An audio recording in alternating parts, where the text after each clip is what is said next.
Memandangkan hari itu kita dah gagal untuk masuk air terjun Pandan. Jadi kita tak mengalah. Kita cuba lagi. Hari ni hari Ahad. Kita cuba masuk ke sana. Hopefully tak berlaku benda yang sama lah. Sama-sama tolong doakan.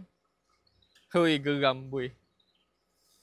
Hari tu nak masuk bukan payah lagi. Kena beratur panjang. Dan kali ni kita cuba masuk sekali lagi. Hopefully kali ni okey. So sekarang baru pukul 9 pagi. Kita gerak ke sana. Jom. Kita pun dah sampai ke air terjun dekat belah sana, tapi kita akan lepak area sini lah sebab kita nak pasang kemah. Dekat belah sana susah sikit disebabkan dia agak berbukit. Dekat sini lebih landai dan lebih mudah untuk kita pasang-pasang kemah. Pasang-pasang kemah untuk kita nak tidur. Tidur pula. Takkan tidur sampai bangun esok. So first sekali kita keluarkan wagon. Kemudian kita boleh letaklah barang-barang kita perlukan. Ni solar. Kipas ni sekejap lagi kita nak review. Baju.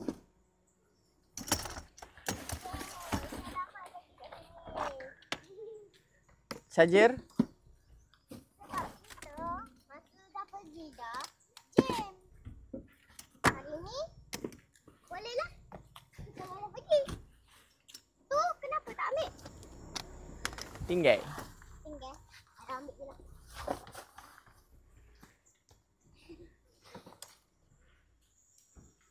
Kita dah bawa banyak kat belakang. Sekarang ni kita nak pilih tempat. Kat mana sesuai untuk kita pacak. Cumanya dekat situ dah ada orang. So kita mungkin kena cari tempat lain. Alright, kita dah jumpa tempat dia. Sekarang kita nak ambil kita punya troli. Barang pun kita dah siap. Sekarang kita nak pasang tripod dulu. Kita nak pasang kemah. Dah siap.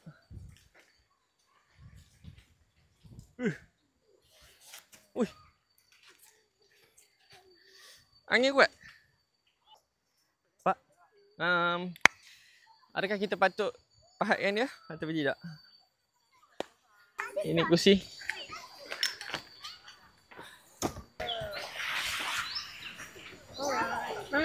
Ni boleh dah tu.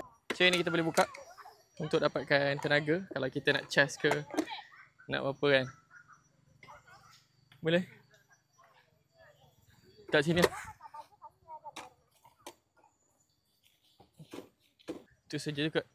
Sekarang waktu makan, kita ada roti sosis. Roti sosis. Bismillah.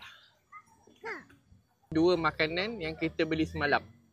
Awak nak tengok video semalam? Ini dia video semalam. Sekarang kita ada dekat Ion Big ECM sebab kita nak shopping-shopping sikit. Esok kita nak pergi ke air terjun. Dah siap beli? Kita akan bayar guna Huawei Watch Fit 4. Kau tengok, kau ramai orang. So, kita balik dulu lah. Kita bagi peluang kepada orang lain pula untuk mandi-manda sini. Tuh, tengok. Orang tu lagi. Tapi aku nak pergi minum dekat kedai belah sana tu. Ramai lagi batu masuk . Okay lah. Aku pun dah penat. Dah tukar baju, dah mandi-mandi tadi. Kita lepak minum dulu sekejap dekat Jiwa Camp. Tu dia.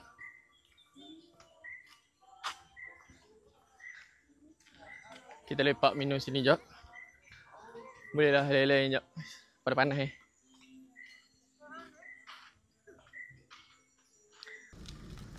Cuaca macam tak mengizinkan, jadi kita terpaksa bungkus lah. Aku tak pasti korang boleh dengar ataupun tidak. Ada bunyi guruh-guruh tu kan.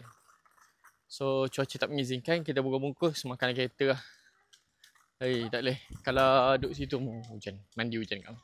Kita pun dah sampai rumah. Tapi kita bersantai pun ada kerja kena buat. Hari ni ada 6 parcel dah sampai. 1, 2, 3, 4, 5, 6. Wow. Sampai 6 parcel sampai. Dikala kita bersukaria, parcel sampai.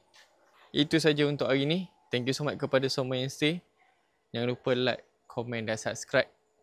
Kita jumpa dalam next vlog. Letih main air tadi. Kita jumpa. Gerak lu.